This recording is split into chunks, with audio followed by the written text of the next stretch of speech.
Have you ever felt like you deserved more? Maybe a better position, more recognition, or just more respect? It's a very human feeling, one that can lead to great ambition, but also to great trouble if it's not handled with care. Today, we're diving deep into a dramatic story from the Bible found in the book of Numbers, chapter 16. It's the story of a man named Korah, whose desire for more led to one of the most intense confrontations in the entire Old Testament. This isn't just an ancient tale. It's a powerful lesson about leadership, humility, and the dangers of unchecked ambition.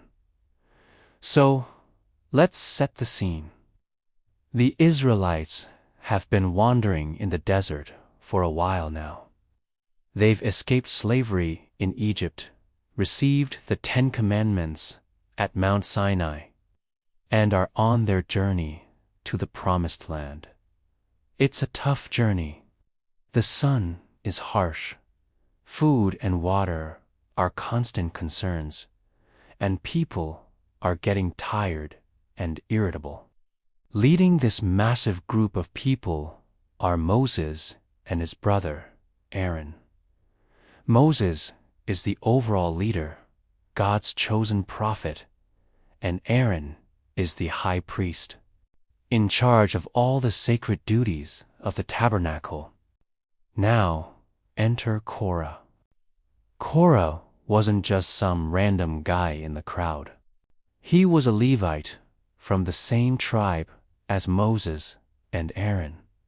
Specifically, he was a Kohathite, a group of Levites given a very important job. They were responsible for carrying the most sacred objects of the tabernacle, including the Ark of the Covenant whenever the Israelites moved camp. This was a position of honor and closeness to God's presence. But for Korah, it wasn't enough. He looked at his cousins, Moses and Aaron, and saw them in the top spots. He saw Moses leading the entire nation and Aaron serving as the high priest, the only one who could enter the most holy place, and a seed of jealousy and ambition began to grow in his heart. He started thinking, why them? We're all Levites. We're all part of God's holy people. What makes them so special that they get to be in charge of everything? This wasn't just a private thought. Korah was charismatic and influential. He started talking to others, sharing his discontent, and he found some willing ears. He managed to gather a significant following. The Bible tells us he was joined by 2 other men, Dathan and Abiram, from the tribe of Reuben, along with 250 other leaders of the community. These were not nobodies. They were well-known men, respected leaders within their own tribes. Together, they formed a powerful opposition group. They decided it was time to challenge Moses and Aaron directly. So, they gathered themselves together and marched up to Moses and Aaron. Imagine the scene. This large, intimidating group of leaders standing before the 2 brothers. Korah, as the spokesman, lays out their complaint. He says, "You have gone too far. The whole community is holy, every one of them, and the Lord is with them. Why then do you set yourselves above the Lord's assembly?" On the surface, it almost sounds reasonable, doesn't it? we're all holy. The Lord is with all of us. He's using spiritual sounding language to mask his personal ambition. He's accusing Moses and Aaron of arrogance, of lifting themselves up, when in reality, that's exactly what he's trying to do. This was a direct challenge to the authority that God himself had established. How did Moses react? He didn't lash out in anger. The Bible says he fell on his face.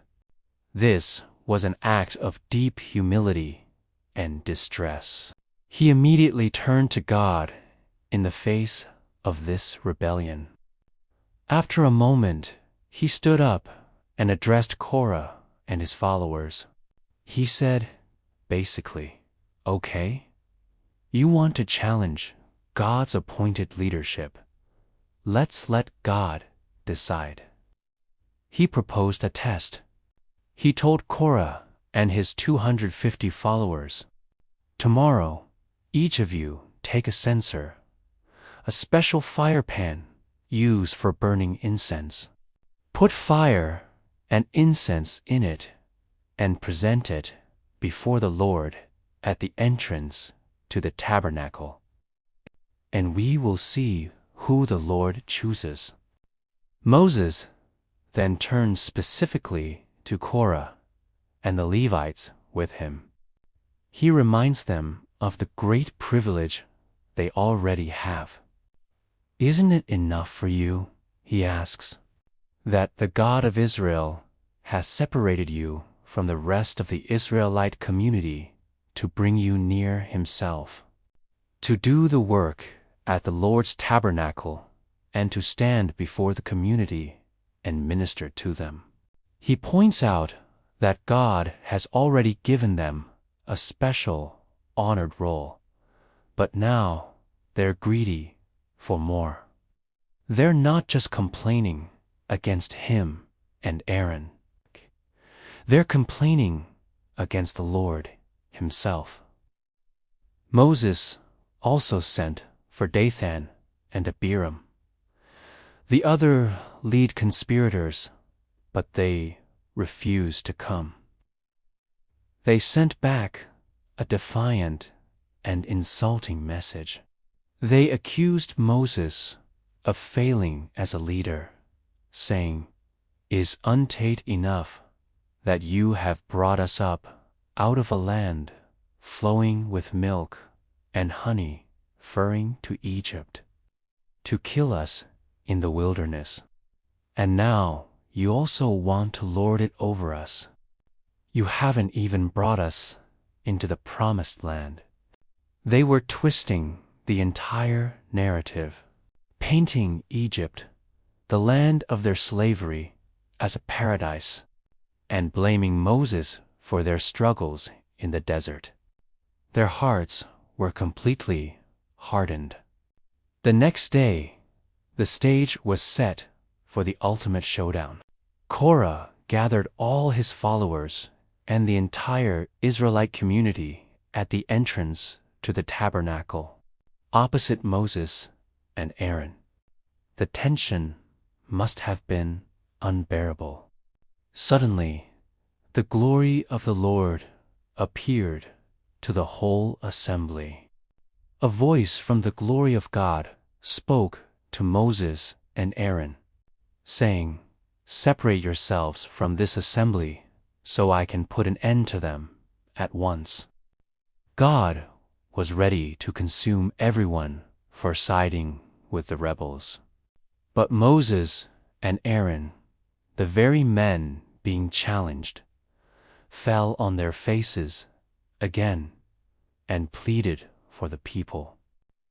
They cried out, "O God, the God who gives breath to all living things, will you be angry with the entire assembly when only one man sins?" They interceded for the very people who were rebelling against them. This is a stunning display of true leadership and compassion. God listened to their plea. He then instructed Moses to tell the community to move away from the tents of Korah, Dathan, and Abiram. The people obeyed, creating a clear space around the homes of the rebel leaders. Then Korah, Dathan, Abiram came out and stood defiantly at the entrance of their tents with their wives, sons, and little children. It's a tragic and chilling image. He declared that God was about to do something completely new to prove who was in the right. He said, "This is how you will know that the Lord has sent me to do all these things, and that it was not my own idea. If these men die a natural death, then the Lord has not sent me. But if the Lord brings about something totally new, and the earth opens its mouth and swallows them, with everything that belongs to them, and they go down alive into the realm of the dead, then you will know that these men have treated the Lord with contempt." As soon as he finished speaking, the ground beneath the tents of Dathan and Abiram split apart. The earth literally opened up and swallowed them, their households, and all of Korah's men and their possessions.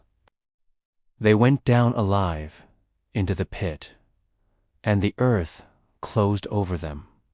They vanished from the community. At the same time, fire came out from the Lord and consumed the 250 men who were offering incense at the tabernacle. In an instant, the rebellion was over. The judgment was swift, dramatic, and terrifying. The rest of the Israelites who witnessed it fled in terror, screaming, "The earth is going to swallow us, too." The story of Korah is a sobering one.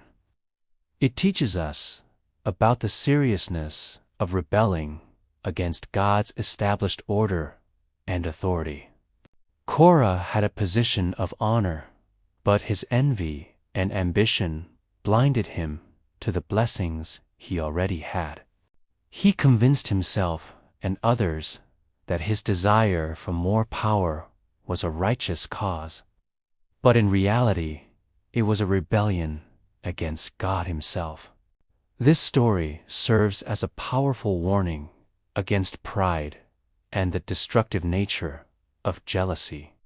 It also highlights the incredible character of Moses, who, even when faced with betrayal and false accusations, responded with humility and interceded for the people. It reminds us to be content with the roles and gifts God has given us, to serve with a humble heart, and to respect the leadership that God has put in place. Thank you for joining me for this deep dive into the story of Korah's rebellion. It's a complex and intense part of the Bible, but it's filled with lessons that are still so relevant for us today. If you found this story thought-provoking, please hit that like button and subscribe to the channel for more biblical stories and lessons. Let me know in the comments what you think about this story. Until next time, stay curious and keep seeking truth.